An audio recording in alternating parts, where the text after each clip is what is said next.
روگی episode 23۔ میری حالت معمول پر آنے میں کافی دیر لگ گئی۔ اچانک مجھے مدام جولیا کا خیال آیا۔ میں نے فوری طور پر اس سے ذہنی رابطہ قائم کرنے کی کوشش شروع کر دی۔ مجھے پہلی کوشش میں کامیابی نہیں ہوئی۔ دروازہ ایک گڑگڑاہٹ کے ساتھ دوبارہ کھل گیا۔ اس بار جوزفین کو اندر دھکیلا گیا تھا۔ میں نے فی الفور اپنے ذہن کو مدام جولیا کی طرف سے ہٹا کر آنکھیں کھول دی اور جوزفین کی طرف دیکھنے لگا۔ جوزفین کا لباس تار تار ہو چکا تھا۔ اس کے خوبصورت جسم پر گہری خراشیاں تھیں جن سے خون رس رس کر کپڑوں کی دھجیاں سرخ کر رہا تھا۔ اس کا چہرہ مسخ ہو رہا تھا۔ یوں لگتا تھا جیسے اسے درندوں کے پنجرے میں رکھا گیا ہو، جہاں اس کے جسم اور چہرے پر درندوں نے پنجہ آزمائی کی ہو۔ وہ چند لمحوں تک چہرے کو دونوں ہاتھوں میں چھپائے سسکیاں بھرتی رہی۔ پھر اس نے میری طرف دیکھا تو مجھے اپنا خون کھولتا ہوا محسوس ہونے لگا۔ اس کی آنکھوں میں التجا تھی اور اس کا چہرہ حسرت و یاس تھا۔ اس کا لباس مجھ سے مدد کی بھیک مانگ رہا تھا اور اس کے خون کے دھبے میرے خون کو لاوے میں تبدیل کر رہے تھے۔ میں نے آنکھیں بند کر لی۔ میں سوچ رہا تھا کہ اس امتحان سے گزرنا سب سے کٹھن کام ہوگا۔ میری سانسوں میں طغیانی آ رہی تھی اور میرا خون سارے کا سارا چہرے کی طرف دوڑ رہا تھا۔ اگر میں نے بروقت اپنی حالت پر قابو نہ پا لیا ہوتا تو شاید میری آنکھیں اور چہرہ سرخ ہو گئے ہوتے۔ وہ سسکتی ہوئی آگے بڑھی۔ میں چہرے کو جذبات سے عاری کیے 2 قدم پیچھے ہٹ گیا، لیکن وہ مجھ سے لپٹ جانے میں کامیاب ہو گئی۔ وہ مجھ سے لپٹ کر رونے لگی۔ زندگی میں پہلی بار میرا دل کچھ اس طرح سے بھر آیا کہ میری آنکھیں خشک رہیں، چہرہ جذبات سے عاری رہا اور دل پگھلنے لگا۔ میرا وجود چٹان نہ ہوتا تو شاید میں سارا کا سارا پگھل گیا ہوتا۔ اس کیفیت سے دوچار ہونے کا کرب وہی لوگ جانتے ہیں جن کو زمانہ رونے کی اجازت بھی نہیں دیتا اور ان پر ظلم و ستم بھی کرتا چلا جاتا ہے۔ میں بے حس و حرکت کھڑا رہا۔ اجیت، اس نے ہچکیوں کے درمیان کہا۔ میں فوراً ہی چونک پڑا اور غیر ارادی طور پر میری زبان سے کچھ نہ کچھ ضرور نکل گیا ہوتا۔ ضبط کی اس حالت سے مجھے اپنی سانسیں گھٹتی ہوئی محسوس ہونے لگیں۔ میں نے خود کو دیوانہ وار جوزفین کی گرفت سے آزاد کرایا، ورنہ شاید میرا دم ہی گھٹ جاتا۔ میں نے اپنی حلق سے ڈری ڈری سی آوازیں نکالی۔ وہ ٹھٹک گئی۔ اس کی آنکھوں سے آنسو اب بھی بہہ رہے تھے۔ اس کے رخساروں پر بھیگی بھیگی لکیریں نمایاں تھیں، لیکن میں اس صورتحال سے نمٹنے کے لیے خود کو پوری طرح تیار کر چکا تھا۔ اجیت، اس نے سسک کر کہا، کیا تم میری کوئی مدد کر سکتے ہو؟ اس کا لہجہ درد میں ڈوبا ہوا تھا۔ عام حالات میں اگر کوئی شخص اس کی یہ آہوزاری سن لیتا تو اس کا کلیجہ شدت غم سے پھٹ جاتا۔ میں نے اپنے ذہن کو سنبھال لیا اور میرے جذبات پوری طرح میرے قابو میں تھے۔ میں حالی نظروں سے اس کو دیکھ رہا تھا۔ انداز بالکل ایسا ہی تھا جیسے میں نے اسے زندگی میں پہلی بار دیکھا ہو، یا پھر میری حالی نگاہوں میں صرف یہی مطلب ہو سکتا تھا کہ میں اس کی کسی بات سے متاثر ہونے کی صلاحیت ہی سے محروم ہوں۔ مجھ سے بہت برا سلوک کیا گیا ہے۔ اس نے روتے ہوئے کہا، میرے احساسات کو کچل دیا گیا ہے۔ میری روح پر گناہ کے ایسے داغ لگائے گئے ہیں جنہیں آسمانوں سے برسنے والا پانی بھی نہیں دھو سکتا، اور یہ سب کچھ۔ اس نے جذباتی انداز میں جملہ ادھورا ہی چھوڑ دیا۔ میں نے جواباً صرف چند بار پلکیں جھپکائیں اور خاموش رہا۔ اور یہ سب کچھ تمہاری وجہ سے ہوا ہے۔ میں دیوار کو گورنے لگا۔ اجیت، تم اتنے بے حس بھی ہو سکتے ہو؟ میں نے کبھی سوچا بھی نہیں تھا۔ مجھے نہیں معلوم تھا کہ تم اپنے ساتھیوں کو دوسروں کے رحم و کرم پر چھوڑ کے چین سے بھی رہ سکتے ہو۔ دفعتاً میرے جی میں آیا کہ میں چیخ کر اس سے خاموش ہونے کے لیے کہوں۔ اس کی حد سے بڑھتی ہوئی جذباتی باتیں ایک بار پھر میرے دل و دماغ پر اثر انداز ہونے لگی تھی۔ میں نے یوں آنکھیں بند کر لی جیسے کچھ نہ سمجھتے ہوئے بے بسی سے کوئی آنکھیں بند کر لیتا ہے۔ اس کی ہچکیاں میری سماعت سے ٹکرا رہی تھی اور میرے مضبوط ارادوں کو متزلزل کرتی رہیں، لیکن میں ہر بار سنبھل جاتا تھا۔ کچھ دیر بعد وہ آہستہ دروازے کی طرف چلنے لگی۔ میں نے اس کی چال میں بھی بالکل ویسی ہی لڑکھڑاہٹ محسوس کی تھی جیسی کہ میں چانگلی کی چال میں دیکھ چکا تھا۔ میرا شبہ اب یقین میں بدل گیا تھا۔ واقعی میرے یہ دونوں ساتھی کسی پرسرار قوت کے زیر اثر میرے پاس آئے تھے۔ وہ دروازے کے قریب رک گئی اور پھر پلٹ کر میری طرف دیکھنے لگی۔ میں بھی اب اس کی طرف متوجہ تھا۔ اس کی نگاہوں میں مایوسی کی ایسی کیفیت تھی کہ اگر میرے سینے میں دل کی جگہ پتھر ہوتا تو شاید وہ بھی پگھل گیا ہوتا۔ لیکن میں نے اپنے ہر عزم کو ایسی چٹان بنا لیا تھا جو دشمن کی ہر عیاری کے سامنے ڈال بن رہی تھی۔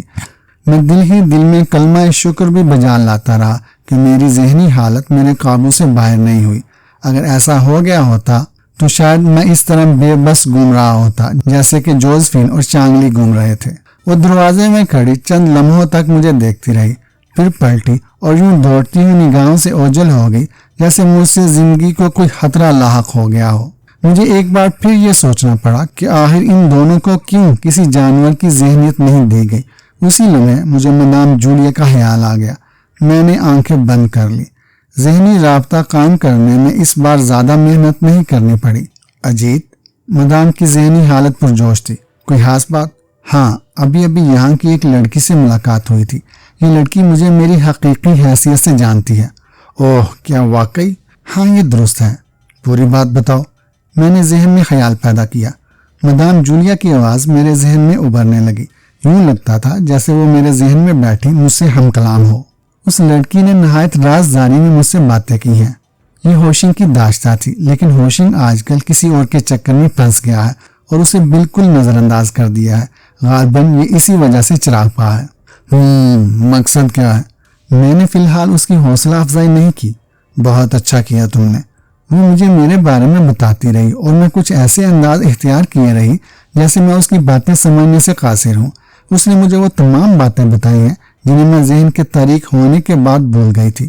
اس کا کہنا ہے کہ ہوشنگ اور ماسٹر ہینری کے درمیان زبردست اختلافات پیدا ہو گئے ہیں اور وہ دونوں ایک دوسرے کے خون کے پیاسے ہیں۔ ماسٹر ہینری کی پرسرار قوتیں ہوشنگ کو ایک لمحے میں راک کا ڈھیر بنا سکتی ہیں۔ میں نے جواب دیا، ہاں، لیکن ماسٹر ہینری ہوشنگ سے خوفزدہ ہے۔ مدام کی آواز میرے کانوں میں گونجنے لگی۔ کیوں؟ اس لیے کہ ہینری جانتا ہے کہ ہوشنگ کو ہند میں مقیم پجاریوں کی پشت پناہی حاصل ہے۔ کیا کہہ رہی ہو؟ یہ حقیقت ہے امجد۔ اوہ، میں نے آنکھیں بدل دی۔ میری نگاہوں کے سامنے وہ شخص گھوم گیا جو میری طرف پشت کیے جوزفین سے دست درازی کر رہا تھا۔ اس کی پیٹھ سے شخصیت کا اندازہ لگایا جا سکتا تھا۔ میرے ذہن میں باری باری وہ تمام پجاری گھوم گئے جن سے میں ملاقات کر چکا تھا۔ اس کا صاف مطلب تھا کہ ہوشنگ در حقیقت ان پجاریوں کا گرگاہ ہے۔ ہینری کی راہ میں روح نے اندھیرے بکھیرے تھے اور ہینری اس غلط فہمی میں پڑ گیا ہوگا کہ ہوشنگ کی مددگار کوئی ماورائی قوت اس کی راہ میں حائل ہو رہی ہے۔ بکھری ہوئی کڑیاں آہستہ آہستہ مل رہی تھی۔ میں نے دوبارہ آنکھیں بند کر لی۔ اس لڑکی کا نام کیا ہے؟ دوسری طرف سے میرے ذہن میں کوئی بات نہیں پیدا ہوئی۔ میں نے مدام سے ذہنی رابطہ وقتی طور پر منقطع کر لیا اور اس میں میرے ارادے کو ہرگز دخل نہ تھا۔ اس لیے پہلے تو میں جواب نہ ملنے پر بوکھلا گیا، پھر صورتحال سمجھ میں آتے ہی میں نے ایک بار پھر سلسلہ خیالات مدام جولیا سے جوڑنے کی کوشش کی اور مجھے اس میں ناکامی نہیں ہوئی۔ کیا تم سو گئے امجد؟ نہیں، نیند نہیں آ سکتی ڈارلنگ۔ تمہیں اس حالت میں بھی مذاق سوچتا ہے؟ مذاق کسی حالت کا محتاج نہیں ہوتا، البتہ جسے سوچتا ہے اس کو بڑے دل گردے کا مالک ہونا چاہیے۔ خیر، اس لڑکی کا نام تو بتاؤ، ممکن ہے میں نے اسے پہلے بھی کہیں دیکھا ہو۔ اس کا نام میرین ہے، مدام کی طرف سے جواب ملا۔ وہ تمہیں بہت اچھی طرح سے جانتی ہے۔ اوہ، جبکہ میں اسے بالکل نہیں جانتا۔ میرا خیال ہے وہ ہوشنگ سے انتقام لینے کے لیے تمہاری طرف متوجہ ہو گئی ہے۔ اس نے مجھے تمہاری بے پناہ قوتوں کے بارے میں بھی بتایا ہے۔ اگر اس کا بیان درست ہے تو میں تمہیں اس قدر بے دست و پا کیوں دیکھ رہی ہوں امجد؟ میری تمام قوتیں ختم ہو چکی ہیں، میں نے جواب دیا۔ اب صرف میں محدود قوتوں کے بل بوتے پر زندہ ہوں اور انہی قوتوں کے سہارے مجھے سب کچھ کرنا ہے۔ یہی وجہ ہے کہ میں بے حد محتاط ہوں۔ کیا وہ لڑکی بھی ذہنی طور پر دیوالیہ ہے؟ کیا مطلب؟ یہی کہ اس کے دماغ کے تینے سے؟ نہیں، وہ مجھے پورے ہوش و حواس میں دکھائی دی ہے۔ دراصل اس سے پہلے جب بھی میں اس جزیرے میں آتی رہی ہوں میری اس سے ملاقات ہوتی رہی ہے۔ وہ طبعاً ایک اچھی لڑکی معلوم ہوتی ہے۔ معلوم نہیں ہوشنگ نے اسے کیوں دھتکار دیا ہے۔ کیا ہوشنگ کو اس کی طرف سے کوئی خطرہ لاحق ہونے کا خطرہ اندیشہ نہیں ہے؟ وہ ایک ذہین لڑکی ہے امجد، اس نے مجھے اس سلسلے میں مطمئن کر دیا ہے۔ دراصل وہ ہوشنگ کی وحشیانہ کارروائیوں سے بھی متنفر ہے۔ مجھے یاد آتا ہے کہ اس سے پہلے بھی وہ کئی بار دبی زبان میں اس کے ان اقدام کی مخالفت میں کچھ نہ کچھ کہہ چکی ہے۔ کہیں کوئی چال نہ ہو جولیا؟ ہو سکتا ہے، لیکن امکان ذرا کم ہے۔ ٹھیک ہے، میں اس سلسلے میں غور کروں گا، میں نے جواب دیا۔ کیا وہ لڑکی اسی عمارت میں مقیم ہے جہاں اس وقت تم رہ رہی ہو؟ نہیں، وہ یہاں سے کچھ فاصلے پر واقع ایک عمارت میں رہتی ہے جہاں اس کے علاوہ 4 اور لڑکیاں بھی مقیم ہیں۔ گویا ہوشنگ اس جزیرے کا راجہ اندر ہے۔ میرین اس سلسلے میں ہوشنگ کی سب سے پہلی منظور نظر ہے۔ اب اس کو رقابت کا عذاب جھیلنا پڑ رہا ہے تو وہ بھی انتقامی کارروائی پر آمادہ نظر آتی ہے۔ کیا میرین کو پورے جزیرے میں گھومنے پھرنے کی اجازت ہے؟ ہاں، وہ بلا روک ٹوک کہیں بھی آ جا سکتی ہے۔ محافظ اس کا احترام کرتے ہیں۔ کیا جنگل کے تاریک حصے میں بھی؟ تاریک حصہ؟ مدام نے جواب دیا، معلوم نہیں تم کس حصے کی بات کر رہے ہو۔ میں اس جزیرے سے زیادہ واقف نہیں ہوں۔ یہ ایک وسیع و عریض جزیرہ ہے اور جنگل کچھ اس طرح پھیلا ہوا ہے کہ ایک عمارت سے دوسری عمارت کو درختوں کی وجہ سے بآسانی نہیں دیکھا جا سکتا۔ پھر مجھے صرف اس عمارت تک محدود رہنا پڑتا ہے، حتیٰ کہ لانچ واپس جانے کے لیے تیار ہو جاتی ہے۔ تم یہاں کب تک ہوگی؟ کچھ نہیں کہا جا سکتا۔ ممکن ہے ابھی جانے کا حکم مل جائے، اور واپسی کے لیے بھی یقین سے کچھ نہیں کہا جا سکتا۔ کیا میرین سے تم میری ملاقات کروا سکتی ہو؟ وہ خود ہی تم تک پہنچنے کی کوشش میں ہے، مدام نے جواب دیا۔ جیسے ہی اسے موقع ملا وہ تمہارے پاس آ جائے گی۔ ٹھیک ہے، میں اس کا انتظار کروں گا۔ تم ہوشیار رہنا۔ تمہاری ذہنی حالت ایسی بنا دی ہے کہ اب تم ماضی اور حال دونوں سے آگاہ ہو، لیکن تمہاری ذرا سی لاپرواہی پورے کھیل کو بگاڑ سکتی ہے۔ میں نے پہلے تو یہ سوچا تھا کہ تمہاری ذہنی تاریکی کو دور نہ کروں، لیکن بعض مجبوریوں کی وجہ سے مجھے ایسا کرنا پڑا۔ تم بے فکر رہو، میں بے حد محتاط ہوں۔ اگر تم واپس چلی گئی تو لوسی سے ضرور ملاقات کرنا۔ میں اس نام کی کسی لڑکی سے واقف نہیں ہوں۔ اس کے بارے میں تمہیں سب کچھ بتا دوں گا۔ یوں سمجھ لو کہ لوسی مارٹن میری ہمدرد ہے اور میرے ایک اشارے پر وہ اپنی جان بھی نثار کرنے سے دریغ نہیں کرے گی۔ میں نے ذہن میں لوسی مارٹن کی شبیہ اجاگر کی اور اس کے حد و حال اس حد تک اپنے ذہن میں نمایاں کیے کہ مدام جولیا کے ذہن میں اس کی تصویر نقش ہو کر رہ گئی ہوگی۔ وہ اب لوسی کو ایک نظر میں ہی پہچان سکتی تھی۔ لوسی مارٹن کے بارے میں نے مدام جولیا کے ذہن میں چند ایسی باتیں بھی ڈال دی جو صرف میرے اور لوسی کے درمیان تھی۔ ان باتوں کو ایک راز کی حیثیت حاصل تھی۔ ان باتوں کو مدام کے ذہن میں ڈالنے کی ایک وجہ یہ بھی تھی کہ وہ ان کے حوالے سے لوسی کو اپنے بارے میں اطمینان دلا سکتی تھی۔ یہ ایک احتیاطی کارروائی تھی جسے میں نے لاشعوری طور پر کیا تھا۔ مدام جولیا کے بارے میں مجھے یقین تھا کہ وہ واپس جانے کے بعد کوئی نہ کوئی عملی قدم اٹھا کر اپنی سابقہ حیثیت کو حاصل کرنے کی ضرور کوشش کرے گی۔ اس سلسلے میں اسے لوسی کا تعاون حاصل ہوگا تو اس کے لیے آگے بڑھنے میں آسانی پیدا ہو جائے گی۔ سردست اس جزیرے سے نجات کا کوئی راستہ میرے سامنے نہیں تھا۔ مدام جولیا نے جس لڑکی میرین کے بارے میں بتایا تھا اس کی وجہ سے امید کی ایک کرن تو پیدا ہو گئی تھی، لیکن مقدر کے اندھیرے حفیف سی کرنوں سے تو دور نہیں ہو سکتے اور نہ ہی ان پر تکیہ کیا جا سکتا ہے۔ میں ابھی تک کوئی واضح منصوبہ نہیں بنا سکا تھا۔ میرے سامنے سب کچھ مبہم سا تھا۔ میں جزیرے کو پوری طرح نہیں دیکھ سکا تھا، اس لیے میرے لیے کوئی منصوبہ بنانا سردست دشوار بھی تھا۔ حالات آہستہ آہستہ ہموار ہو رہے تھے اور میں نے خود کو وقت کے دائرے پر چھوڑ دیا تھا۔ جس طرح پانی اپنا راستہ خود بناتا ہے، بالکل اسی طرح وقت کا دائرہ انسان کو بہاتا ہوا کہیں نہ کہیں تو ضرور پہنچا ہی دیتا ہے۔ مجھے حیرت تھی کہ وقت کا یہ دائرہ مجھے کہاں پہنچائے گا۔ گزشتہ چند دنوں میں حالات نے جہاں تیزی سے کروٹیں بدلنی تھیں وہاں ان میں تیزی سے واقعات بھی رونما ہوئے تھے۔ گابا انٹرپرائزز جزیرے کے اس تہخانے تک ایک طویل سفر تھا، لیکن میں جانتا تھا کہ اس طرح میری داستان خیال تیزی سے اپنی تکمیل کی طرف بڑھتی جا رہی ہے۔ اگر یہ سفر نہ ہوتا تو شاید وہ حقائق میرے سامنے نہ آتے جن سے میں اب تک روشناس ہو چکا تھا۔ ان حقائق نے مجھے اپنے بارے میں بہت کچھ سوچنے کا موقع دیا تھا۔ مجھے یقین تھا کہ اب میری زندگی ایک خاص درے پر چل نکلی ہے۔ کچھ عرصہ کے لیے میں تنظیم کے ان ہنگاموں میں الجھ گیا تھا جنہوں نے مجھے در حقیقت اپنے بنیادی مقاصد سے دور کر دیا تھا۔ ایک بار پھر میری زندگی چند مقاصد کو محور بنا رہی تھی اور میرے شب و روز اس کے گرد گھومنے لگے تھے۔ زندگی کے محور سے ہٹ کر میں ماضی کو بڑی حد تک بھول گیا تھا، لیکن واپس اس محور پر آنے کے بعد مجھے وہ سب کچھ یاد آ گیا تھا۔ تنظیم کے کاموں اور سازشی ذہنوں کا شکار ہو کر میں بری طرح الجھ گیا تھا، لیکن اب یہ الجھاؤ خود بخود دور ہونے لگے تھے۔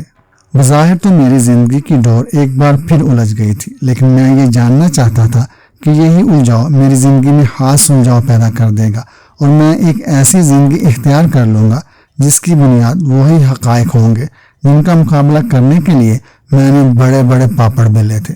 میں ایک بار پھر اس لڑکی کے بارے میں غور کرنے لگا جس کا حوالہ مدام جولیا نے دیا تھا۔ یہ لڑکی میرے لیے بے حد کارآمد ثابت ہو سکتی تھی۔ مدام نے کہا تھا کہ وہ مجھ سے ملنے کی کوشش کرے گی۔ کاش ایسا جلد از جلد ہو جاتا۔ میں خود کو اس لڑکی کے رحم و کرم پر بھی نہیں چھوڑ دینا چاہتا تھا، کیونکہ ایسے سہاروں کا کوئی بھروسہ نہیں ہوتا۔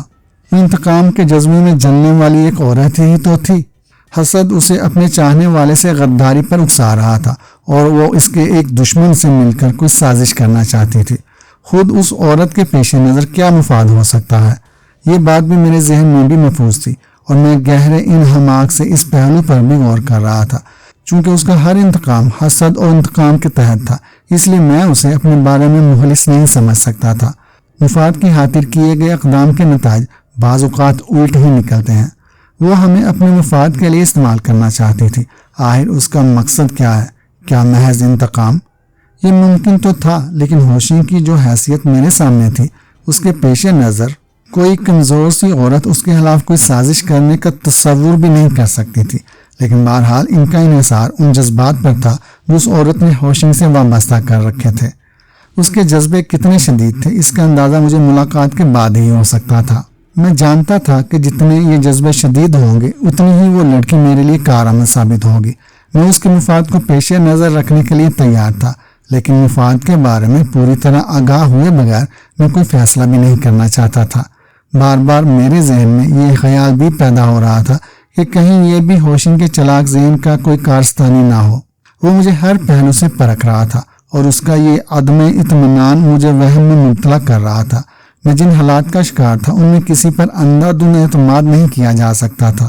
میں آنکھیں بند کیے لیٹا رہا اور غور کرتا رہا۔ وہ گڑ گڑاہٹ ہی تھی جسے میں نے کچھ دیر بعد سنا تھا۔ غالباً دیر تک آنکھیں بند رکھنے کی وجہ سے میں اونگ گیا تھا۔ دروازے کی سیل کے متحرک ہونے سے جو گڑگڑاہٹ پیدا ہو گئی تھی اس نے مجھے بری طرح چونکا دیا تھا۔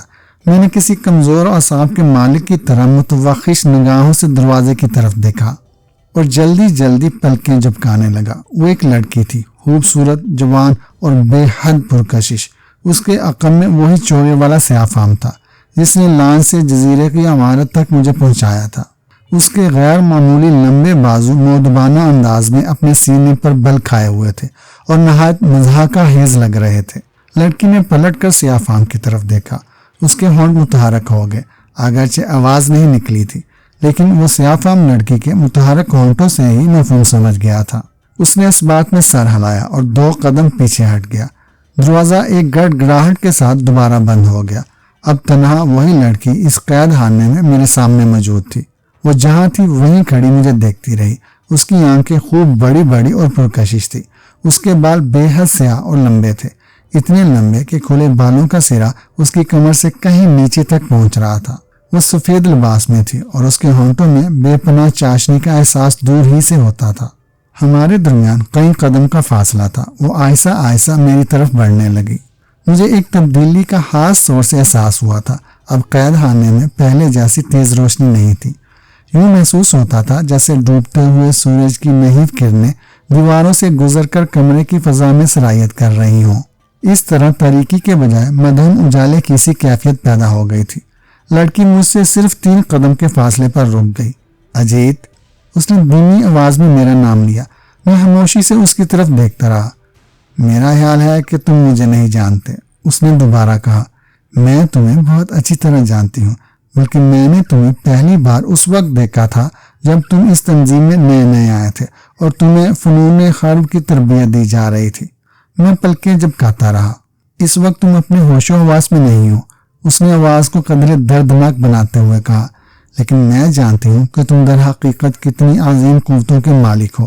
ایک لمحے کے لیے میرے ذہن میں شبہ کی لہر دوبارہ پیدا ہوئی۔ میں سوچ رہا تھا کہ کہیں اس لڑکی کے ذریعے کوئی نئی چال تو نہیں چلی جا رہی ہے۔ اسے دیکھتے ہی میرے ذہن میں یہ تو واضح ہو گیا تھا کہ وہ کون ہے، لیکن میں شناسائی کا ہلکا سا تاثر بھی نہیں ظاہر کر سکتا تھا۔ یہ وہی لڑکی تھی جس کا پتہ مجھے مدام جولیا سے ذہنی رابطہ قائم کرنے کے بعد چلا تھا۔ میرا نام میرین ہے، اس نے اپنا تعارف کرایا۔ میرے ہونٹوں پر خاموشی کے تالے پڑے رہے۔ اس نے نگاہ جھکا لی۔ میں بہت پہلے سے تم سے ملنا چاہتی تھی، لیکن تمہیں بہت دیر سے یہاں لایا گیا۔ یہ جگہ میرے کمرے سے زیادہ دور نہیں ہے۔ پھر میں اس وقت یہاں آنا چاہتی تھی جب روشنی مدھم ہو جاتی ہے۔ یہ پراسرار روشنی جزیرے کی انتظامیہ کے لیے سب سے بڑی محافظ ہے۔ اگرچہ یہ ایک سائنسی شعبہ ہے، لیکن اس کی اہمیت کا اندازہ یوں لگایا جا سکتا ہے کہ اس روشنی میں خیالات اس طرح سفر کرتے ہیں جیسے کوئی شخص بولے تو اس کی آواز کی لہریں ہوا کے دوش پر سوار ہو کر سفر کرتی ہیں۔ میں نے جلدی پلکیں جھپکائیں۔ میرا اندازہ اس روشنی کے بارے میں زیادہ غلط ثابت نہیں ہوا تھا۔ میرا خیال تھا کہ یہ روشنی جادوئی ہے، لیکن میرین کی زبانیں یہ سن کر کہ روشنی سائنسی شعبہ ہے، میں نے ایک عجیب سی طمانینت محسوس کی تھی۔ میرے اندازے کے مطابق اس روشنی کا انسانی خیالات سے گہرا تعلق تھا۔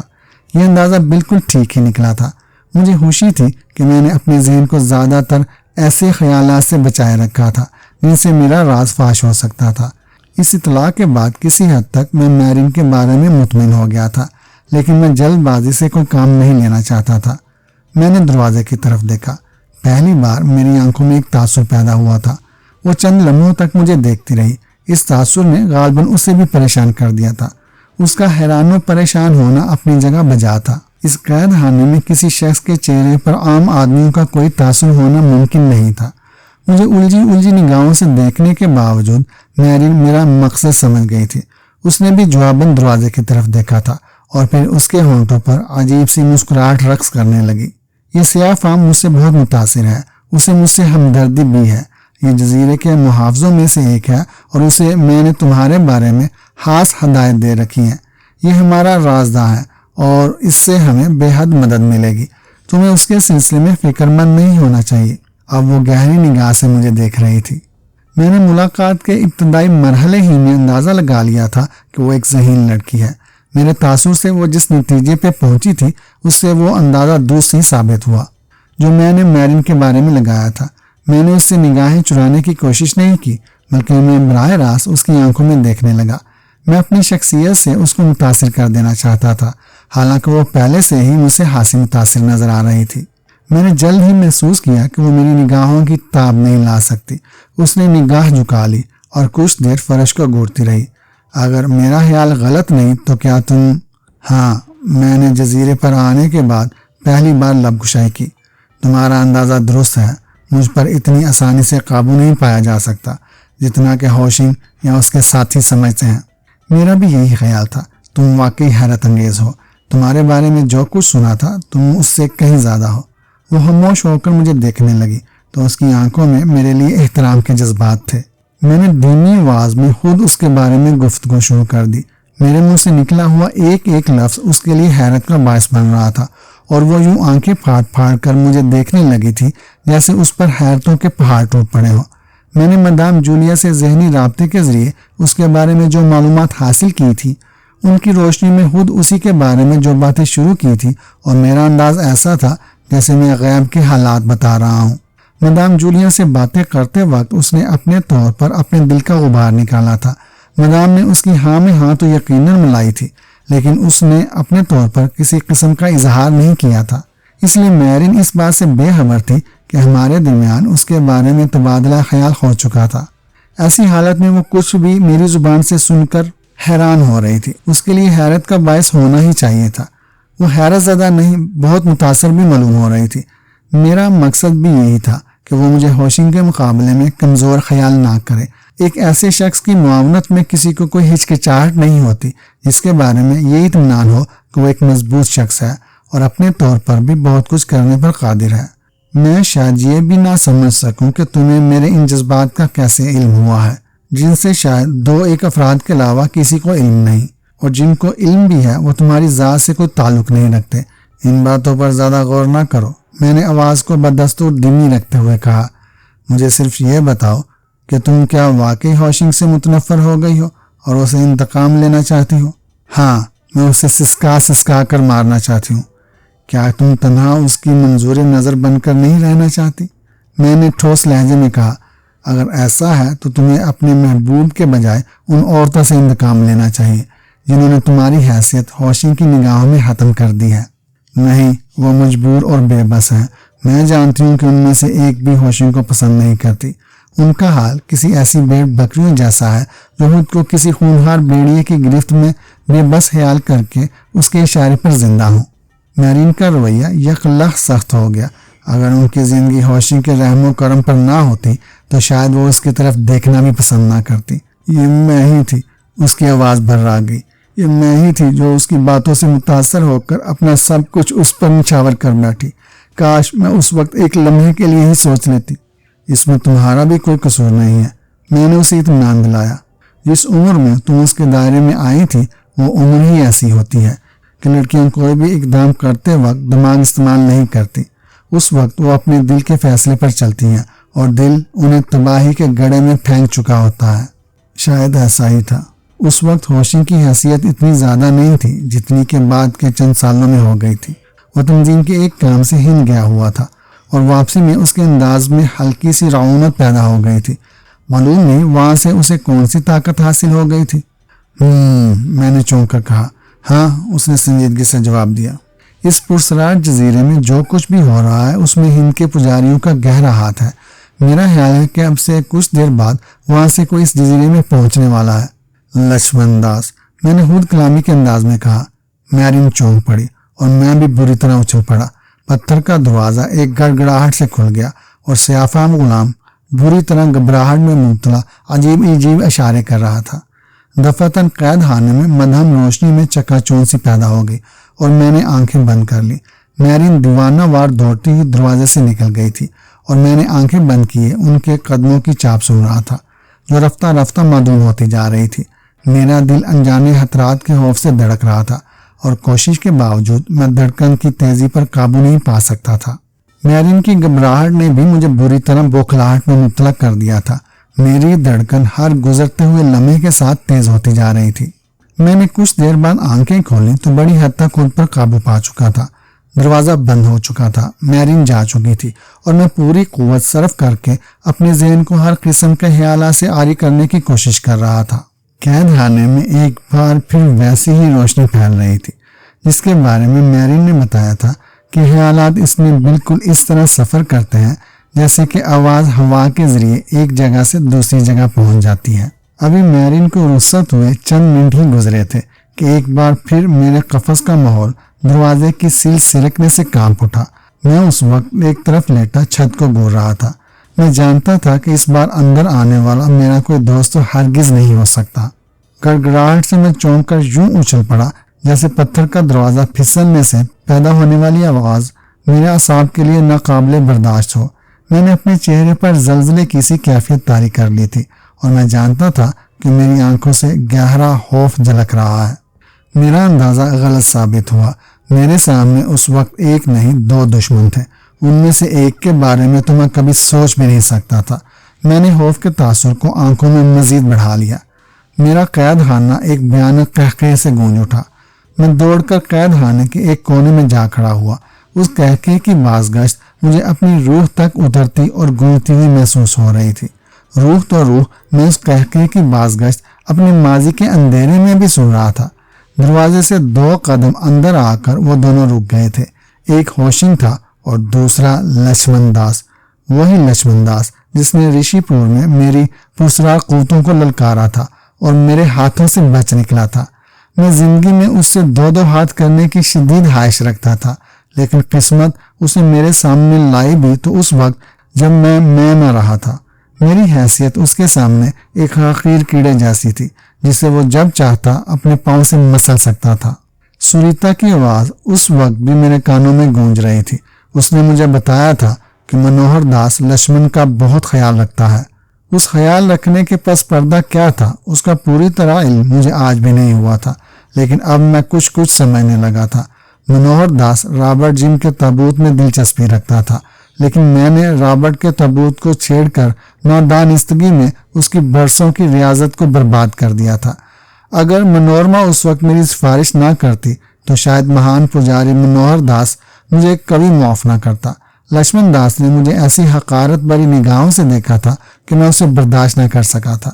یہی وجہ تھی کہ میں ایسے موقع کی تلاش میں تھا جب میں اس کی حقارت بری نظروں کا اسے مزہ چکھا سکتا۔ مجھے یاد تھا سریتا نے مجھے اس کے بارے میں بتایا تھا کہ لکشمن داس میں اتنی شکتی نہیں ہے کہ وہ مجھ جیسی مہان ہستی سے ٹکر لے سکے۔ اس بات سے میں مطمئن نہیں ہوا تھا۔ لکشمن داس میرے لیے انا کا مسالہ بن گیا تھا۔ دوسری صبح میں نے بڑے مندر کی راہ لی تو راستے میں جتنے بھی پنڈت اور پجاری میرے سامنے پڑے تھے سب مجھے دیکھتے ہی ہاتھ باندھ کر جھک گئے تھے۔ پجارنے اور داسیاں مجھے راستہ دینے کے لیے میری راہ سے دور ہو گئی تھی۔ میرے سینے میں انتقام کی چنگاریاں سلگ رہی تھی اور میں لکشمن داس سے ٹکرا کر اسے پاش پاش کرنے کے ارادے سے مسلسل آگے بڑھ رہا تھا۔ بڑے مندر کے قریب میرے قدم رک گئے تھے۔ میں نے مندر میں جانا مناسب نہیں سمجھا تھا، اس لیے زینے کے قریب ہی کھڑا مندر سے نکلنے والوں کا جائزہ لیتا رہا۔ حسین پجارنے اور دیو داسیاں میرے قریب سے گزرتی تو ہاتھ باندھ کر احتراماً جھک جاتی تھی۔ سادھو اور پنڈت پجاری میرے قریب آ کر میرے قدم چھوتے پھر ہاتھ باندھ کر مجھ سے دور ہو جاتے۔ میں نے زینے کے قریبی گارڈ کی طرف جیون لال کو بھی دیکھا تھا جو اپاہجوں کی طرح بیٹھا بھیک مانگ رہا تھا۔ میری اور اس کی آنکھیں چار ہوئی تو وہ ساری جان سے کانپ گیا تھا۔ پھر اس نے ہاتھ جوڑ کر سر جھکا لیا تھا۔ میرا سینہ فخر سے تن گیا تھا۔ میں اسے حقارت سے دیکھتا ہوا ایک بار پھر مندر سے باہر آنے والے راستوں کی طرف متوجہ ہو گیا تھا۔ مجھے صرف لکشمن داس کا انتظار تھا۔ میرا دل گواہی دے رہا تھا کہ اگر لکشمن داس میں کسی قوت کا مالک ہو تو اسے مندر سے باہر میری موجودگی کا یقیناً علم ہو گیا ہوگا، لیکن وہ دیر تک باہر نہیں آیا۔ میری نگاہیں بار بار مندر کے اندرونی حصے کی طرف اٹھ رہی تھیں۔ کچھ وقت انتظار کی بے چینی میں کٹ گیا تو لکشمن داس مجھے چند پجاریوں کے ساتھ آتا دکھائی دیا۔ اسے دیکھ کر جیسے میرے جسم کی نس نس میں خون کا سیلاب آ گیا ہو، لیکن میں دیکھ رہا تھا کہ اس کے ساتھ رشی پور کا بڑا پجاری رام لال بھی تھا۔ میں لکشمن داس کو پوری توجہ سے دیکھ رہا تھا کہ اچانک رام لال کی نگاہ مجھ پر پڑی۔ وہ سیڑھیوں پر ہی رک گیا۔ لکشمن داس کو غالباً ابھی تک میری موجودگی کا علم نہیں ہوا تھا۔ وہ برابر سیڑھیاں طے کرتا ہوا نیچے آ رہا تھا۔ مان اس نے نظر اٹھائی تو ہماری نگاہیں چار ہو گئی۔ وہ مجھے دیکھ کر ایک لمحے کو جھجکا، پھر زیر لب مسکراتا ہوا نیچے اترنے لگا۔ اس کی پرسرار مسکراہٹ نے میرے دل میں نفرت اور انتقام کے بڑکتے ہوئے شعلوں کو ہوا دی اور میں اپنی جگہ کسی چٹان کی طرح جمع کھڑا رہا۔ جوں جوں فاصلہ گھٹتا جا رہا تھا میرے تیور خطرناک ہوتے جا رہے تھے۔ لکشمن داس میرے سامنے آ کر رک گیا۔ خلاف توقع اس نے نہایت سنجیدگی سے دوسرے پجاریوں کی طرح ہاتھ باندھ کر مجھے پرنام کیا اور سپاٹ لہجے میں بولا، مہاراج رام لال نے تمہارا سندیش مجھے پہنچا دیا ہے۔ پھر میں نے لکشمن کو تیز نگاہوں سے گھورا۔ اب کیا وچار ہیں تمہارے؟ میرے من میں تمہارے لیے کوئی کھوٹ کوئی میل نہیں ہے۔ لیکن لکشمن اپنا جملہ ادھورا چھوڑ کر ہونٹ چبانے لگا۔ لیکن کیا؟ میں نے سرد لہجے میں کہا، کچھ راز ایسے ہوتے ہیں اجیت کمار جن کے لیے منوش کو سمے کا انتظار کرنا پڑتا ہے۔ لکشمن کا لہجہ سپاٹ تھا۔ میں راز کی بات نہیں، دیوتاؤں کی دان کی ہوئی شکتیوں کا پوچھ رہا ہوں۔ میں نے اسے حقارت سے دیکھتے ہوئے کہا، اس بات کا فیصلہ کون کرے گا کہ ہم دونوں میں سے بلوان کون ہے؟ جو مہان ہوتے ہیں وہ راہ چلتے اپنے جنتر منتر کے چمتکار نہیں دکھاتے۔ لکشمن کا لہجہ سرد تھا۔ ہم دونوں میں مہان کون ہے اس کا فیصلہ بھی آنے والا سمے ہی کرے گا۔ اس کا فیصلہ آج اور ابھی ہو جانا چاہیے لکشمن داس جی، میں نے تنزیہ کہا۔ جو سمے کا انتظار کرتے ہیں وہ اپنی بھاوناؤں میں کبھی سفل نہیں ہوتے۔ تمہارے شریر میں اگر شکتی ہے تو اسے آزما کر دیکھ کیوں نہیں لیتے؟ جو تمہارے من میں ہے اجیت کمار وہ میں تمہاری آنکھوں سے دیکھ رہا ہوں، لکشمن نے ہونٹ چباتے ہوئے کہا۔ میں جانتا ہوں کہ تم نے دیوی دیوتاؤں کے شبھ نام پر وہ جاپ پورے کیے ہیں جو آج تک کوئی پجاری نہیں کر سکا، پرنتو تم جہاں تک پہنچے ہو اس سے آگے بھی بہت کچھ ہے۔ کیول شکتی کا گمن منوش کو آکاش کی سیر نہیں کرا سکتا۔ اپنا اپدیش اپنے پاس سیندھ کر رکھو لکشمن داس، میں نے اسے اکساتے ہوئے کہا۔ اگر بلوان ہو تو میرا مقابلہ کرو، نہیں تو دوسروں کی طرح تمہیں بھی میرا احترام کرنا پڑے گا۔ جواب میں لکشمن داس کی آنکھوں میں خون اتر آیا۔ یوں محسوس ہوا جیسے اس کی آنکھوں میں ہزاروں شیطانی قوتیں تڑپ اٹھی ہوں۔ میں اپنی جگہ جوابی کارروائی کے لیے پوری طرح تیار تھا، لیکن لکشمن داس کی آنکھوں کی سرخی زیادہ دیر تک برقرار نہ رہ سکی۔ اس نے نہ جاننے کیوں نہایت صبر و تحمل سے کام لیتے ہوئے، مہاراج تم لکشمن داس کو غلط سمجھے، میرے من میں تمہارے لیے کوئی کھوٹ نہیں ہے، پرنتو میں کیا ہوں اس کا اندازہ ابھی تمہیں نہیں ہوگا۔ مجھے سمجھنے کے لیے تمہیں سمے کا انتظار کرنا ہوگا۔ تم بات کو ٹالنے کی کوشش کر رہے ہو لکشمن داس، کیا میں یہ سمجھ لوں کہ تم مجھ سے ٹکرانے سے گریز کر رہے ہو؟ سنو اجیت کمار، لکشمن داس نے اچانک پینترا بدلا، میں وچن دیتا ہوں کہ جب تک رشی پور میں رہوں گا دوسرے پجاریوں کی طرح تمہاری عزت کروں گا، پرنتو لکشمن کی ایک بات یاد رکھنا، جو زیادہ گرجتے ہیں وہ کھل کر نہیں برستے۔ اس سے پہلے کہ میں کوئی سخت جواب دیتا وہ مجھے گورتا ہوا پلٹا اور لمبے لمبے ڈگ بڑھتا ہوا میری نظروں سے اوجھل ہو گیا۔ میرا جی چاہا کہ کوئی منتر پڑھ کر پھونکوں اور لکشمن داس کو اپنی قوت کا ایک آدھ کرشمہ دکھا دوں، لیکن میں کسی نامعلوم وجہ کے تحت ایسا نہ کر سکا۔ اس نے میری عزت کرنے کا عہد کر کے میری بڑائی کا اعتراف کر لیا تھا۔ میں نے قریب سے گزرتے ہوئے پنڈت پجاریوں کو دیکھا، پھر میری نظر مندر کے زینے کی جانب اٹھ گئی۔ رام لال ابھی تک سیڑھیوں پر کھڑا تھا اور میں اس کی آنکھوں میں دہشت کے تاثرات دیکھ رہا تھا۔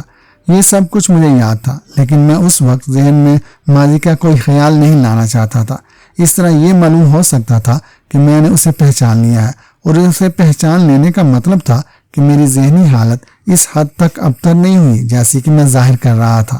میں پھٹی پھٹی نگاہوں سے لکشمن داس اور اس کے ساتھ کھڑے ہوئے ہوشنگ کو دیکھ رہا تھا اور لکشمن کے قہقہے سن رہا تھا۔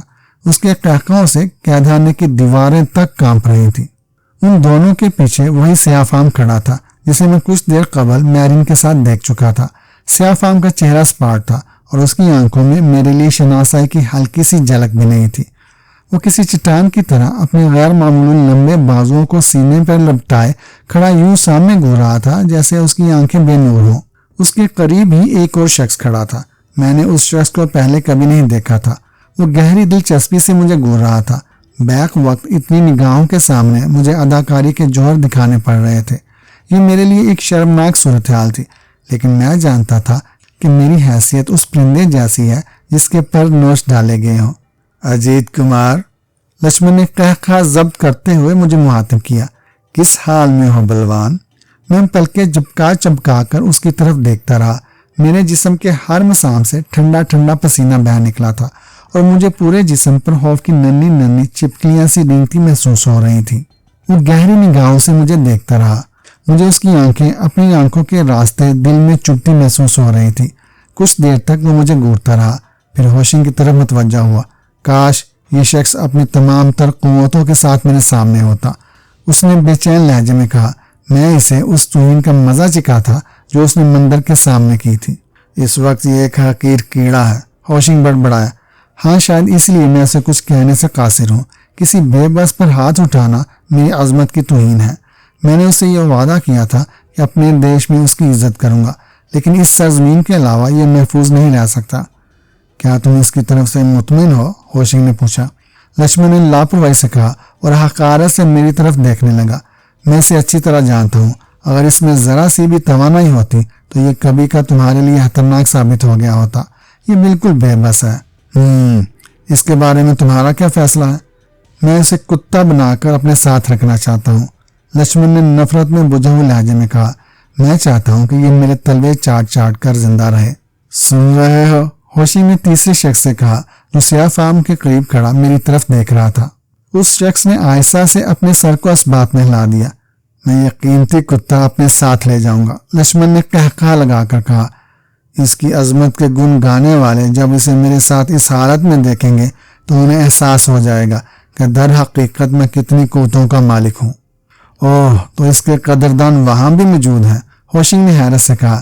ایسے کہ دیکھ کر جی خوش ہو جائے، لکشمن نے مینیہز انداز میں کہا۔ اس تحقیر کو برداشت کرنا اپنے آپ کو نظر آتش کرنے کے مترادف تھا۔ میری کن پٹیاں سلگ رہی تھی اور میرے کانوں کی لوئیں انگارہ ہو رہی تھی۔ بار بار سینے میں سانس رک سی جاتی تھی۔ گھٹن کا احساس بڑھتا جا رہا تھا، لیکن میں چٹان بنا خود کو سنبھالے ہی رہا۔ 3 روز بعد یہ قیمتی تحفہ میں تمہارے حوالے کر دوں گا، ہوشنگ نے کہا، اور اس کا قہقہا نفرت و تحقیر میں ڈوبا ہوا تھا۔ پھر وہ یکایک پلٹا اور دروازے کی طرف بڑھ گیا۔ لکشمن کچھ دیر تو وہیں کھڑا مجھے گھورتا رہا، پھر وہ بھی پلٹ کر دروازے سے نکل گیا۔ دروازے کی سیل ایک بار پھر برابر ہو گئی اور سیاہ فام کے ساتھ وہ دوسرا شخص بھی نگاہوں سے اوجھل ہو گیا جس نے مجھے الجھن میں ڈال دیا تھا۔ میں اس شخص کے بارے میں سوچ رہا تھا کہ وہ کون ہے۔ ایک حیرت انگیز بات یہ ہوئی کہ ان کے جاتے ہی پرسرار روشنی مدھم ہو گئی تھی۔ لکشمن داس کو یہاں دیکھنے کے بعد بڑی حد تک صورتحال کا مجھے اندازہ ہو گیا تھا۔ اس صورتحال میں میرے لیے سب سے بڑی وہ خواہش تھی جس کا اظہار اس نے ابھی کچھ دیر قبل میری موجودگی میں میرے ہی بارے میں کیا تھا۔ میرے جبڑے غصے کی زیادتی سے اتنی زور سے بھیج گئے تھے کہ مجھے ان میں تکلیف محسوس ہونے لگی تھی۔ میں سوچ رہا تھا کہ 3 روز سے پہلے ہی اس صورتحال پر قابو پا لینا چاہیے۔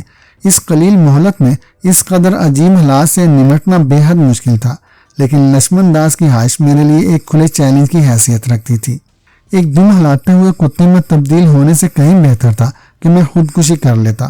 آج مجھے احساس ہو رہا ہے کہ بعض مفتوح بادشاہ خودکشی کیوں کر لیتے ہیں۔ اگرچہ میں کوئی باقاعدہ بادشاہ نہیں تھا، لیکن میری قوتیں اس قدر گئی گزری بھی نہیں تھی کہ میں اپنے دشمنوں کے سامنے اتنی ذلت امیز زندگی گزارنے پر آمادہ ہو جاتا۔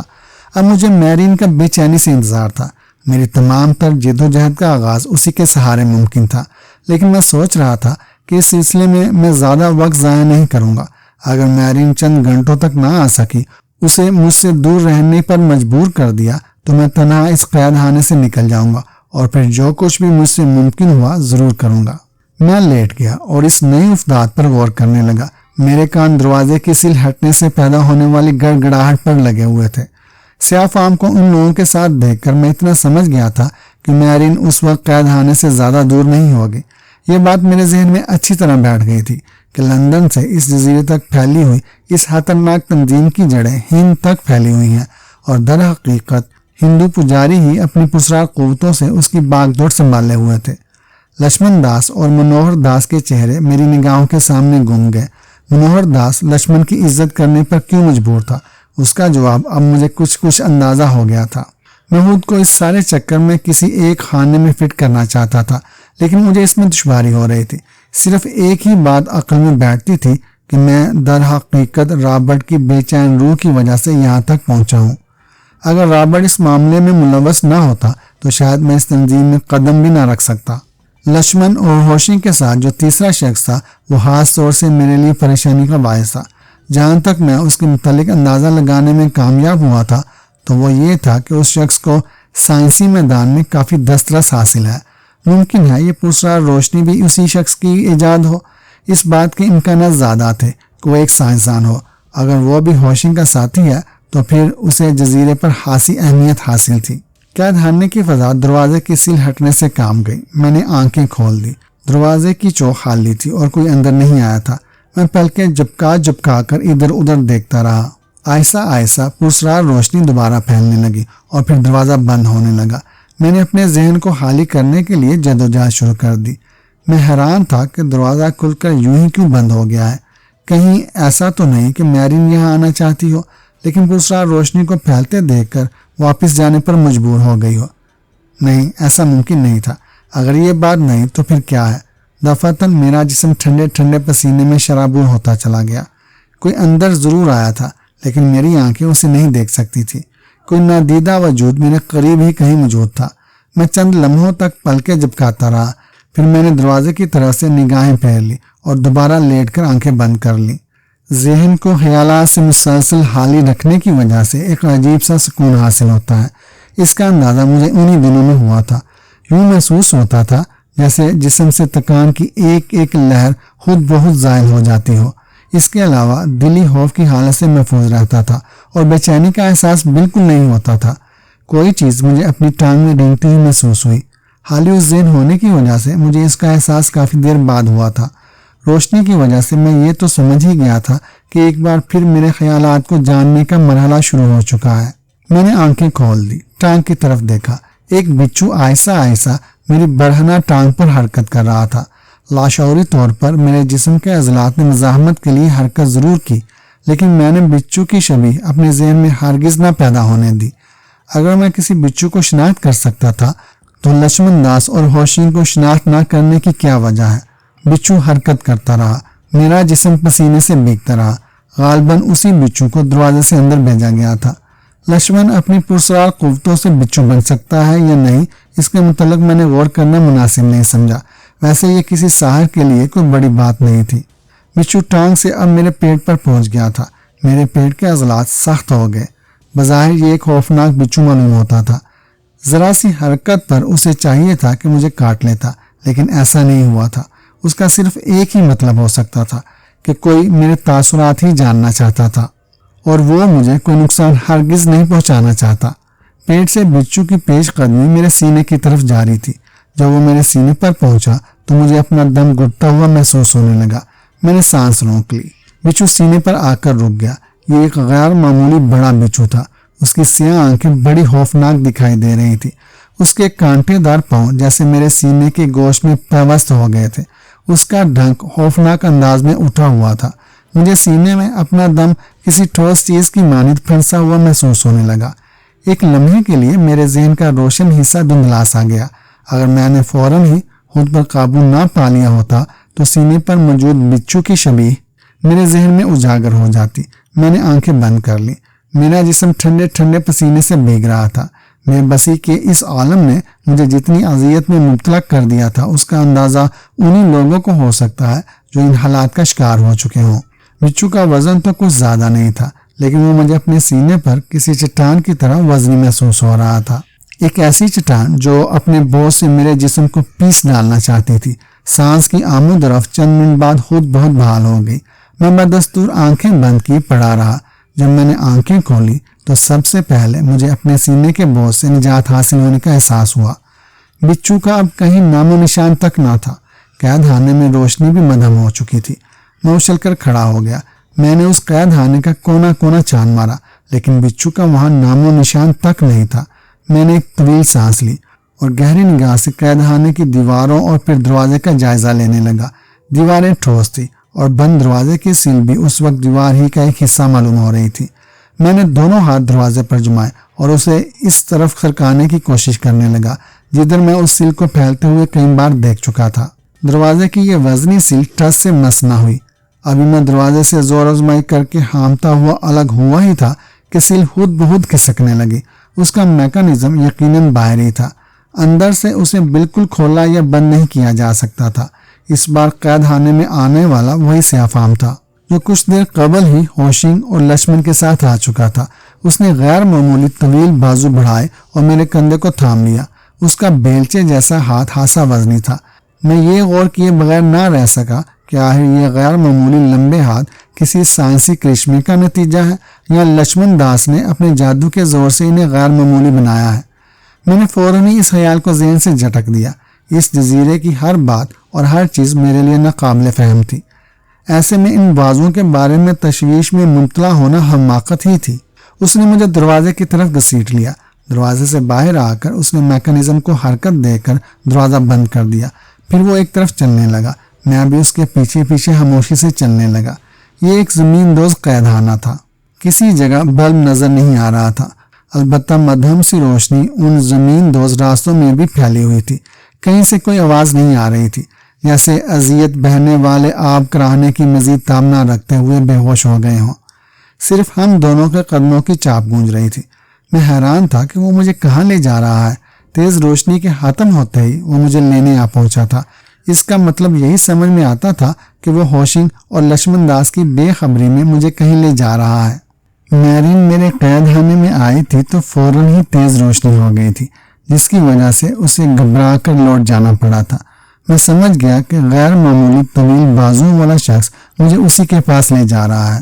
تہخانے کی پرپیچ راہداریوں سے نکل کر ہم ایک ایسی جگہ پہنچ گئے جہاں ایک چھوٹی سی کٹیا بنی ہوئی تھی۔ اس کٹیا میں کسی ذی روح کی موجودگی کے آثار نہیں تھے۔ سیاہ فام جنگل کی ایک روش پر چلنے لگا۔ میں خاموشی سے اس کے پیچھے چلتا رہا۔ جنگل میں مدھم سی روشنی اب بھی پھیلی ہوئی تھی۔ یوں لگتا تھا جیسے سورج غروب ہونے سے پہلے اپنی ڈال کرنوں کو گھنے پتوں سے گزار کر دھرتی کے سینے تک پہنچانے کی آخری کوشش کر رہا ہو۔ کوئی آواز سنائی نہیں دے رہی تھی۔ میں حیران تھا کہ وہ انسان نما درندے اس وقت کہاں ہیں جو دن بھر ادھر ادھر گھومتے رہتے ہیں اور مختلف آوازیں نکال کر جنگل کے ماحول پر لرزہ طاری کرتے رہتے ہیں۔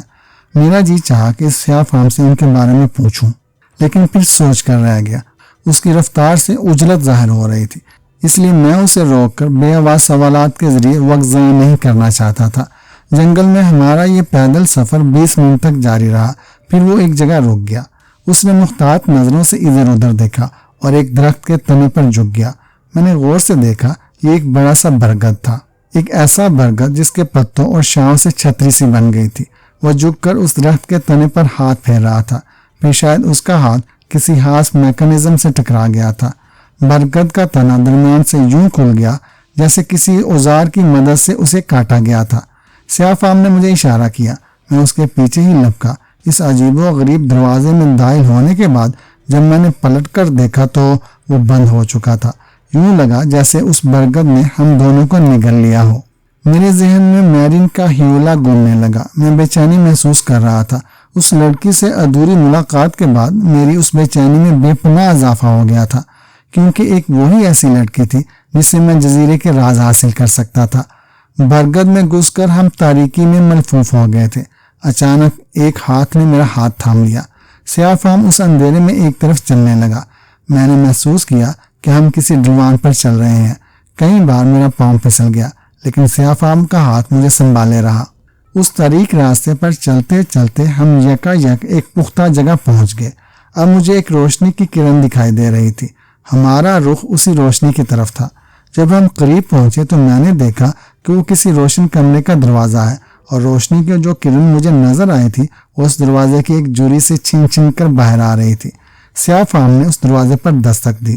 دروازہ کھل گیا۔ میں نے ایک روشن راہداری دیکھی۔ دروازہ کھولنے والا نظر نہیں آیا۔ سیاہ فام اندر گیا تو میں بھی اس کے پیچھے ہی راہداری میں پہنچ گیا۔ اگرچہ اس وقت بھی ہم زیر زمین ہی چل رہے تھے، لیکن اس غار میں گھٹن کا نام و نشان تک نہ تھا۔ روشن راہداری ایک طرف گھوم گئی تو موڑ پر پہنچتے ہی میری ناک سے بدبو کا ایک بھپکا ٹکرایا۔ میں ٹھٹک پڑا۔ یہ بدبو ظاہر کر رہی تھی کہ ہم اس وقت کسی مرگھٹ کے قریب ہیں، یا پھر میں نے چڑیا گھر کے ان کٹہروں سے ایسی بدبو اٹھتے محسوس کی تھی جن میں درندوں کو رکھا جاتا تھا۔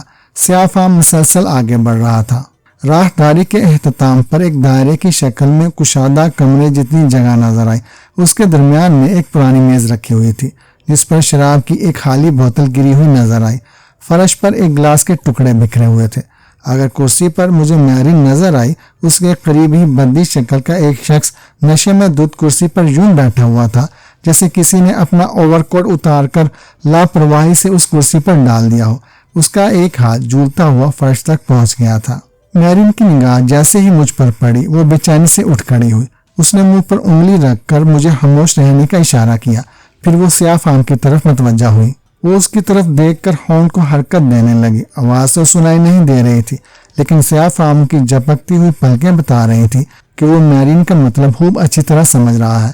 میرین کی اس خاموش گفتگو کے جواب میں سیاہ فام نے سر کو منفی جنبش دی اور میری طرف دیکھ کر دانت نکال دیے۔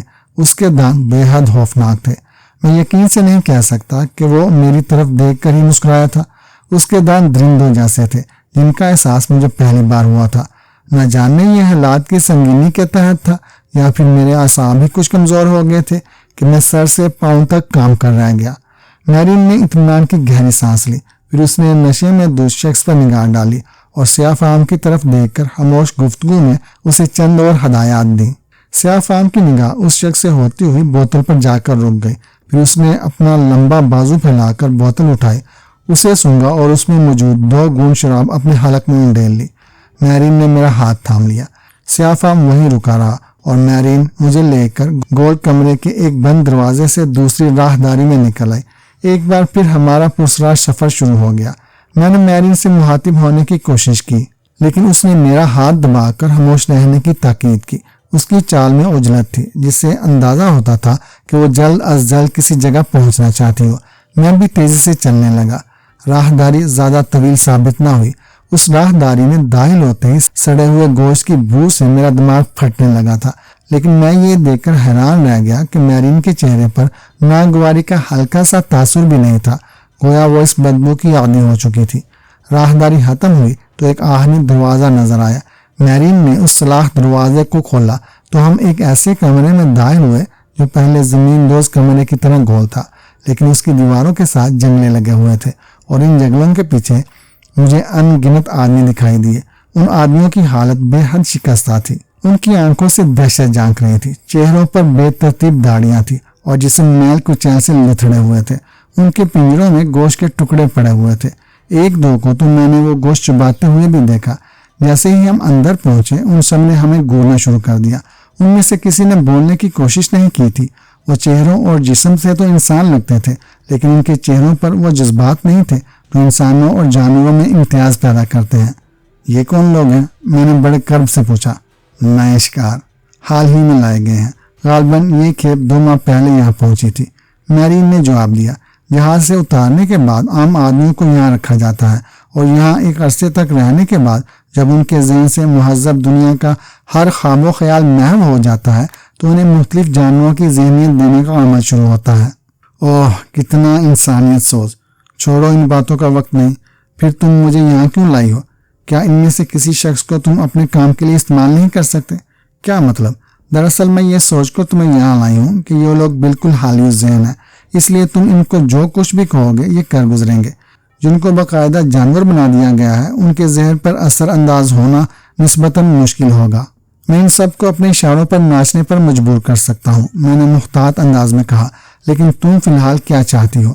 میں چاہتی ہوں کہ آج رات ہوشنگ کو ٹھکانے لگا دیا جائے۔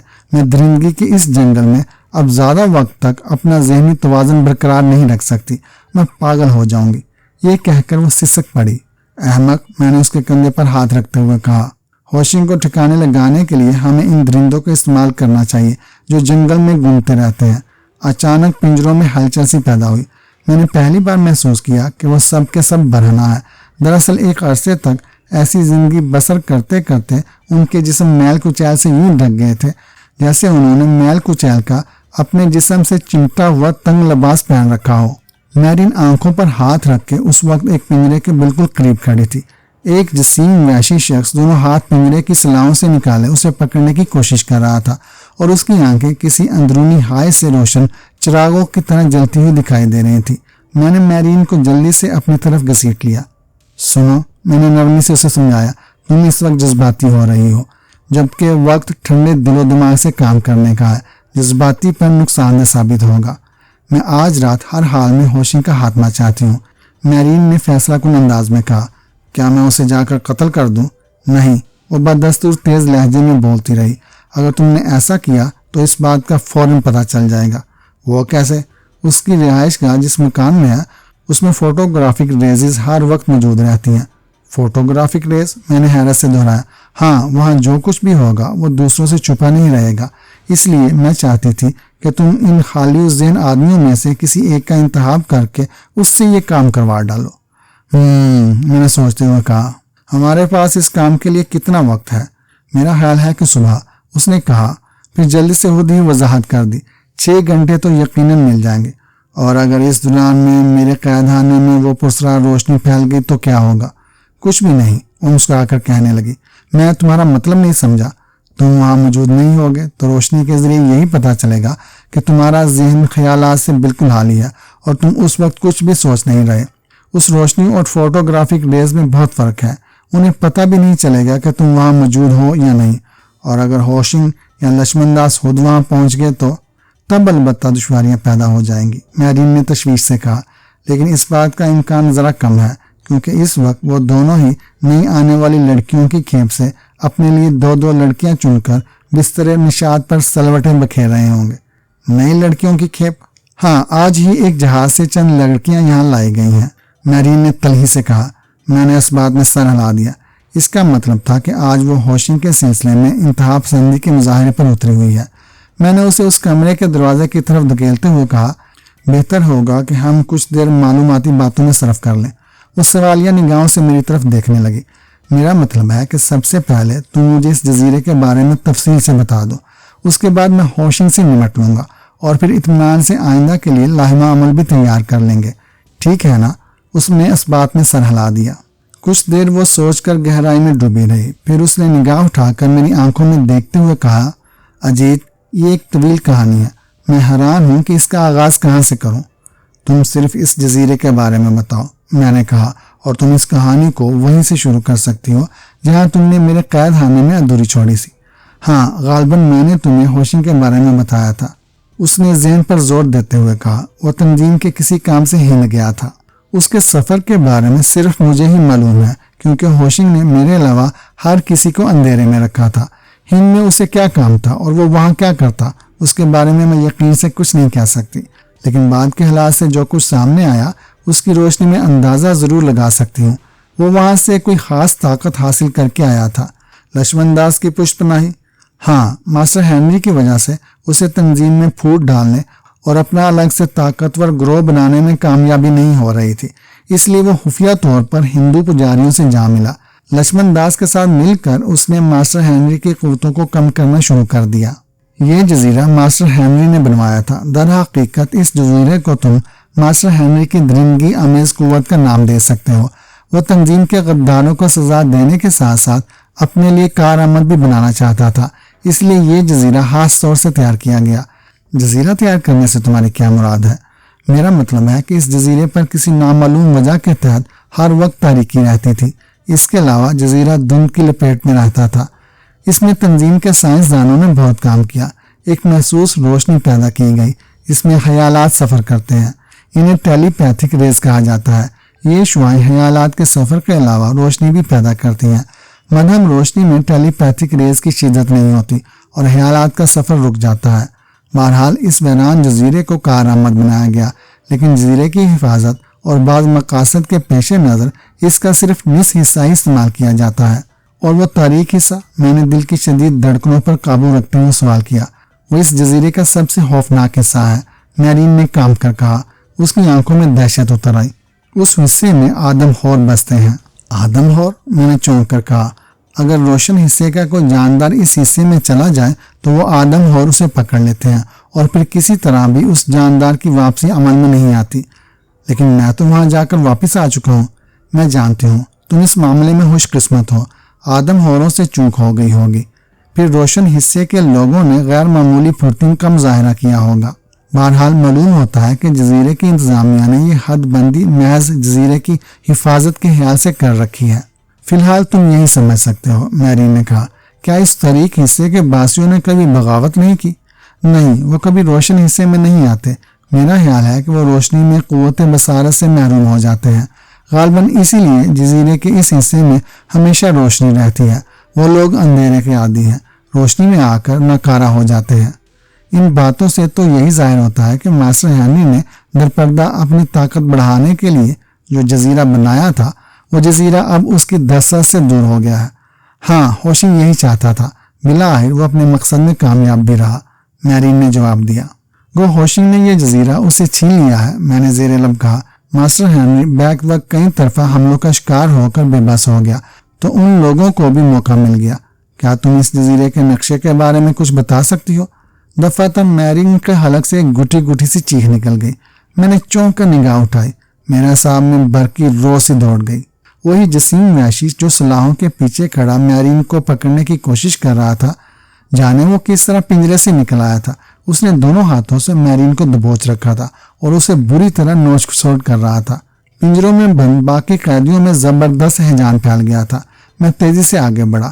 ایک پنجرے کا سلاخ دار دروازہ کھلا ہوا تھا۔ جسیم وحشی غالباً اسی دروازے سے باہر آنے میں کامیاب ہوا تھا۔ اس کھلے دروازے سے وحشیوں کے غول نکل رہے تھے۔ سب کا رخ میرین کی طرف تھا۔ میری طرف کسی نے آنکھ اٹھا کر بھی نہیں دیکھا تھا۔ معلوم ہوتا تھا میرین ان کے لیے بے پناہ کشش رکھتی تھی اور وہ سب کے سب اسے حاصل کرنے کے لیے بے چین تھے۔ میرین کی چیخوں سے بند کمرے کا ماحول کانپ رہا تھا۔ پھر میں فوراً ہوش میں آ گیا۔ میں نے سلاخ دار دروازے کی طرف دیکھا۔ وحشی ابھی تک گرتے پڑتے حلق سے عجیب و غریب آوازیں نکالتے ہوئے اس آہنی دروازے سے نکل رہے تھے۔ میں سر سے پاؤں تک کانپ گیا تھا۔ میرے ذہن نے اس حالت زار کے پیش نظر کام کرنا بھی چھوڑ دیا تھا اور میں بوکھلا گیا تھا۔ سب سے پہلا خیال جو میرے ذہن میں آیا، میں نے سب سے پہلے اسی پر عمل کیا۔ میں نے جپٹ کر دروازے سے نکلتے دو وحشیوں کو اندر دھکیل کر دروازہ بند کر دیا۔ دروازے سے منسلک زنجیر کا تالا نہ جانے کیسے کھل گیا تھا۔ ممکن ہے نگران کی لاپرواہی سے یہ تالا کھلا ہی رہ گیا ہو۔ میں نے زنجیر لپیٹ کر تالا اس میں پھنسا دیا۔ جن وحشیوں کو میں نے دروازے سے دھکیل کر اندر بند کر دیا تھا، وہ خونخوار نظروں سے مجھے گور رہے تھے اور کبھی کبھی وہ بری طرح سلاحوں سے سر پٹکنے لگتے تھے۔ میں ان وحشیوں کی طرف متوجہ ہوا جو اس وقت میرین کا لباس تار تار کر چکے تھے۔ ان کے لمبے ناخنوں سے میرین کے جسم پر بے پناہ خراشیں پیدا ہو گئی تھی اور یہ خراشیں خون میں بھیگ رہی تھی۔ نوچ کسوٹ کا یہ عالم انتہائی درندگی آمیز تھا۔ میں نے خرگوش کا شکار کرتے کتوں کے نرگے میں ضرور دیکھا تھا، لیکن اس خرگوش کی بھی ایسی درگت نہ بنتی ہوگی جیسی کہ اس وقت میرین کی بن رہی تھی۔ یوں محسوس ہوتا تھا جیسے وہ سب بیک وقت اپنے جسم میں ابلنے والے وحشیانہ جذبات کی تسکین کر لینا چاہتے ہوں۔ وہ تعداد میں 13 تھے۔ بچاؤ!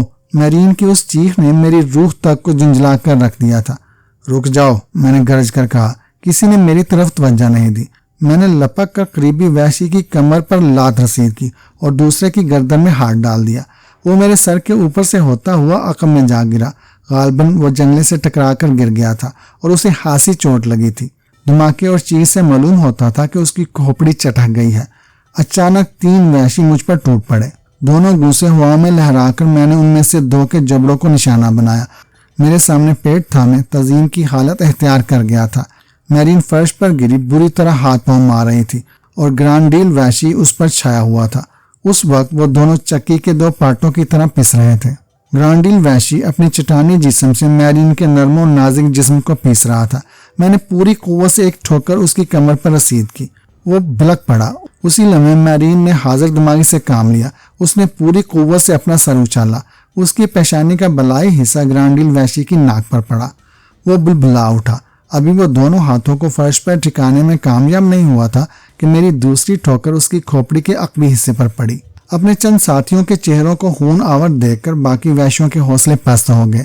میرین چکنی مچھلی کی طرح پھسل کر جسیم وحشی کے نیچے سے نکل آئی تھی۔ میرے ہاتھ اور پاؤں تیزی سے چل رہے تھے۔ میں اس وقت وحشیانہ انداز میں لڑ رہا تھا۔